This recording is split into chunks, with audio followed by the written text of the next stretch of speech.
Don Sweeney and the Boston Bruins have made yet again another controversial trade, according to many fans and critics alike. Jakub Lauko has been traded to the Minnesota Wild in exchange for Vinni Letteri. We're not going to talk about that, as well as some draft picks that they made today, and as well as you can see here, Steven Stamkos. Reports about him are heating up, and these are things you're going to want to hear. So I'm going to be talking about all of those things here in this video. Before we get into it, though, we know that 75% of you guys watching right now are not subscribed to the channel. If you're looking for a spot to get all of your Boston Bruins news, you're in the right spot. Hit the sub button.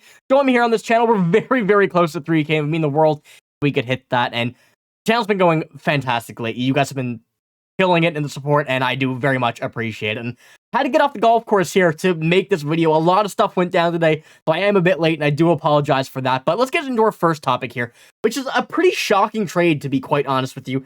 One that I was really not expecting to see today. This was one that happened during the draft for a player and a pick, and this is from Connor Ryan putting this tweet out here. But the Bruins have traded Jakub Lauko to the Minnesota Wild in exchange for Vinni Letteri, a 2024 fourth for this year, which was the 110th overall pick, and we traded the 122nd along with Lauko. And a lot of people really didn't like this trade, and I'm one of them. There's something about this trade to me just feels really weird. Something like it was a bit of an unnecessary trade, one that really don't help out the Bruins. However, a player that we got out of it, I'm very happy we did get, I will say that, and I'm going to touch on him a little bit later, but for a player like Jakub Lauko, who definitely didn't get, I think, all of the time he could have had this season with the Boston Bruins, he was scratched a few times here and there, and he seemed like he really didn't have a spot on this roster this year.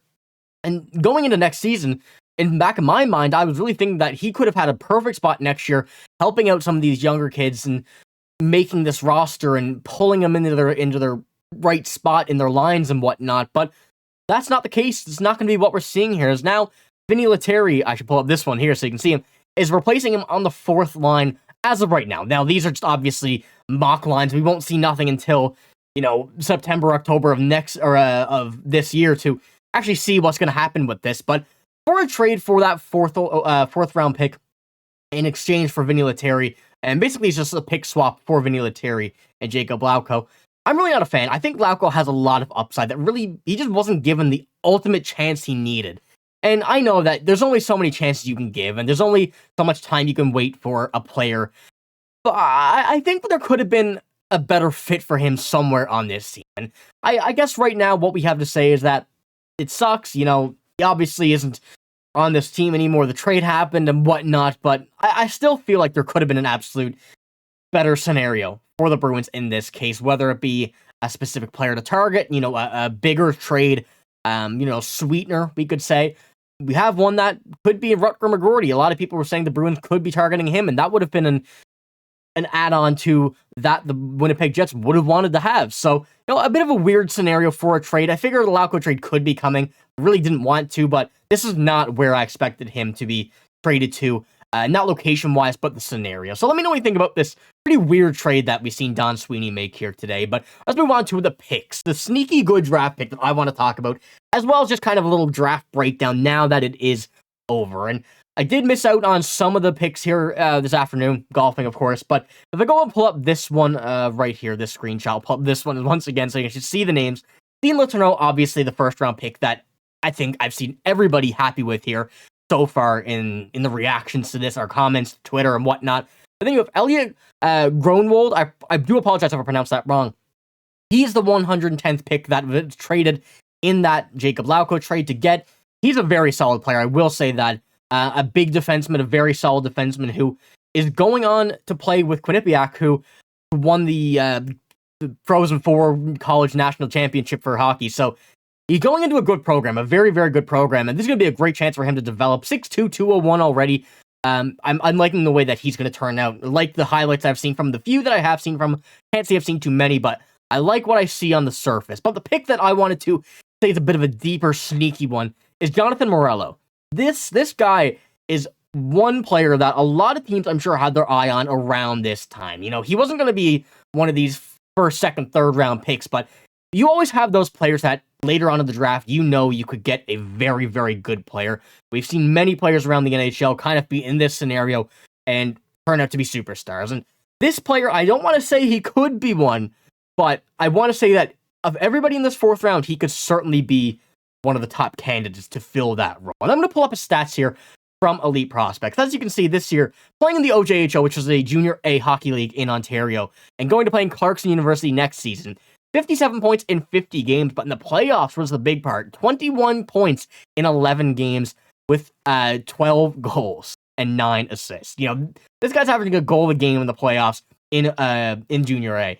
Now, obviously, going to be a major step up coming next season in college, and you know, his games don't always translate to the way you want them to in this kind of situation, but I think that this kid has a lot of special talents. He looks very good on his feet, very good player, and he's one that I think we want to keep an eye on. You know, in the Bruins system, we don't have too many deep prospects, and he's one that I think we could really see his name start to pop up here and there. And I will be going into a deeper breakdown tomorrow of all the picks we got. I need to do a bit more research on these later, guys.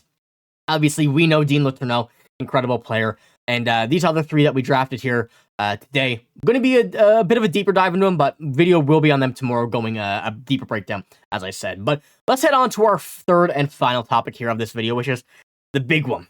Steven Stamkos reports are heating up, ladies and gentlemen. This is not one you're going to want to miss, because we've seen that Steven Stamkos is potentially going to be a UFA before today. It seems like maybe, you know, the odds of him going back to Lightning were pretty high, but as of late, there's been some very big news on him.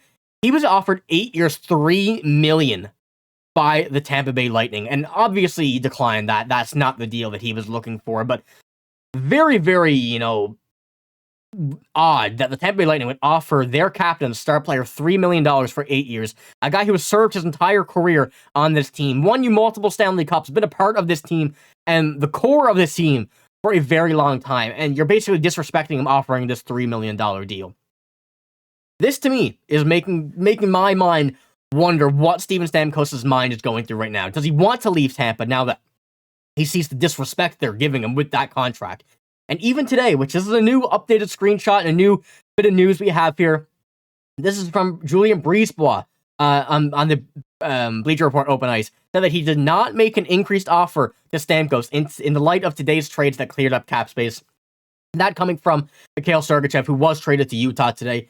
And even with that, a lot of cleared cap space, they did not offer Steven Stamkos more money, which is unbelievable to see, in my opinion. You know, this is a very, very interesting one that this is really going to, I think, put some people a bit higher on the list of Steven Stamkos, you know, ideas for their team, I guess you could say. That really didn't make any sense, but, you know, higher list of Steven Stamkos, I guess is the better way of putting it. We know that Steven Stamkos is a talented player still, even at 34 years old. But as you can see, 81 points this year in 79 games, and he still got it. 40 goals, 41 assists, 20 minutes time on ice a game. This could really lead to a big bit of Steven Stamkos news of him wanting to leave somewhere that, you know, he's been rumored for a long time in the Boston Bruins. You know, there's the Toronto Maple Leafs, the Montreal Canadiens. 3 of those teams really been some of the top ones, but I think the Boston Bruins have a real good chance here to get that number 1 centerman that they want, especially with what we've seen in this new contract stuff from Steven Stamkos. So let me know what you think about that, as well as, you know, the rest of this news here, as always. But I'm signing out. Let me know what you think. But yeah, that's all I got. Thank you for watching. Hope you have a great day. See you later.